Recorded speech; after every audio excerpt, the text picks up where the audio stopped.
da extinção das servidões. Salvo nas desapropriações, a servidão, uma vez registrada, só se extingue, com respeito a terceiros, quando cancelada. Se o prédio dominante estiver hipotecado, e a servidão se mencionar no título hipotecário, será também preciso, para cancelar, o consentimento do credor. O dono do prédio serviente tem direito, pelos meios judiciais, ao cancelamento do registro, embora o dono do prédio dominante o impugne. E, quando o titular houver renunciado à sua servidão. Segunda, quando tiver cessado, para o prédio dominante, a utilidade ou a comodidade, que determinou a constituição da servidão. Terceira, quando o dono do prédio serviente resgatar a servidão. Também se extingue a servidão, ficando ao dono do prédio serviente a faculdade de fazê-la cancelar, mediante a prova da extinção. E, pela reunião dos dois prédios no domínio da mesma pessoa.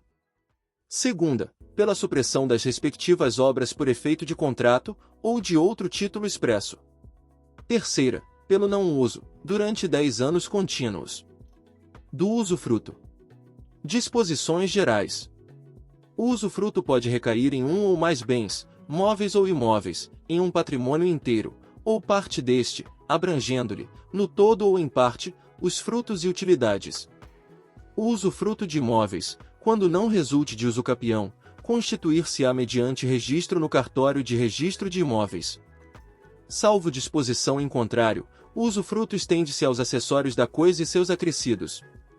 Se, entre os acessórios e os acrescidos, houver coisas consumíveis, terá o usufrutuário o dever de restituir, fim do usufruto, as que ainda houvere, das outras, o equivalente em gênero, qualidade e quantidade, ou, não sendo possível, o seu valor, estimado ao tempo da restituição.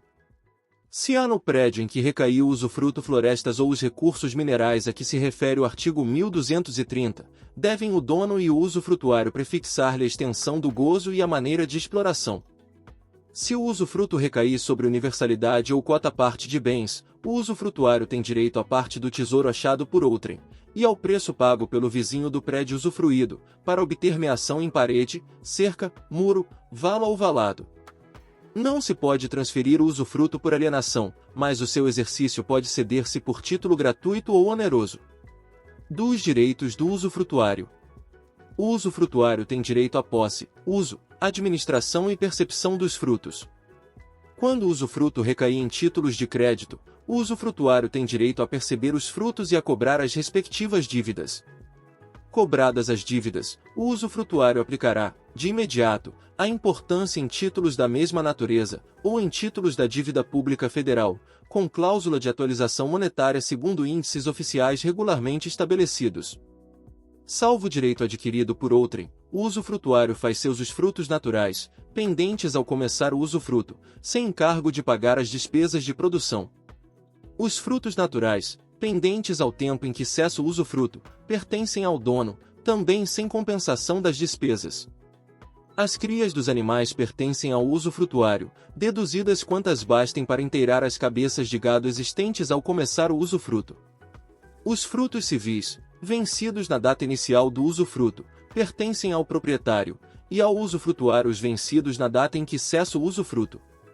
O usufrutuário pode usufruir em pessoa, ou mediante arrendamento, o prédio, mas não mudar-lhe a destinação econômica, sem expressa autorização do proprietário. Dos deveres do usufrutuário. O usufrutuário, antes de assumir o usufruto, inventariará, à sua custa, os bens que receber, determinando o estado em que se acham, e dará caução, fidejussória ou real, se lhe exigir o dono, de velar-lhes pela conservação, e entregá-los fim do usufruto. Não é obrigado à caução o doador que se reservar o usufruto da coisa doada. O usufrutuário que não quiser ou não puder dar caução suficiente perderá o direito de administrar o usufruto, e, neste caso, os bens serão administrados pelo proprietário, que ficará obrigado, mediante caução, a entregar ao usufrutuário o rendimento deles, deduzidas as despesas de administração, entre as quais se incluirá a quantia fixada pelo juiz como remuneração do administrador. O usufrutuário não é obrigado a pagar as deteriorações resultantes do exercício regular do usufruto. Incumbem ao usufrutuário. E, as despesas ordinárias de conservação dos bens no estado em que os recebeu. Segunda, as prestações e os tributos devidos pela posse ou rendimento da coisa usufruída. Incumbem ao dono as reparações extraordinárias e as que não forem de custo módico, mas o usufrutuário lhe pagará os juros do capital dispendido com as que forem necessárias à conservação ou aumentarem o rendimento da coisa usufruída. Não se consideram módicas as despesas superiores a 2/3 do líquido rendimento em um ano. Se o dono não fizer as reparações a que está obrigado, e que são indispensáveis à conservação da coisa, o usufrutuário pode realizá-las, cobrando daquele a importância despendida. Se o usufruto recair num patrimônio, ou parte deste, será o usufrutuário obrigado aos juros da dívida que onerar o patrimônio ou a parte dele. O usufrutuário é obrigado a dar ciência ao dono de qualquer lesão produzida contra a posse da coisa, ou os direitos deste. Se a coisa estiver segurada, incumbe ao usufrutuário pagar, durante o usufruto, as contribuições do seguro. Se o usufrutuário fizer o seguro, ao proprietário caberá o direito dele resultante contra o segurador.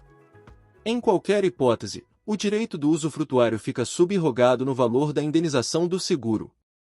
Se um edifício sujeito a usufruto for destruído sem culpa do proprietário, não será este obrigado a reconstruí-lo, nem o usufruto se restabelecerá, se o proprietário reconstruir a sua custa o prédio. Mas se a indenização do seguro for aplicada à reconstrução do prédio, restabelecer-se-á o usufruto. Também fica subrogada no ônus do usufruto, em lugar do prédio, a indenização paga, se ele for desapropriado, ou a importância do dano, ressarcido pelo terceiro responsável no caso de danificação ou perda.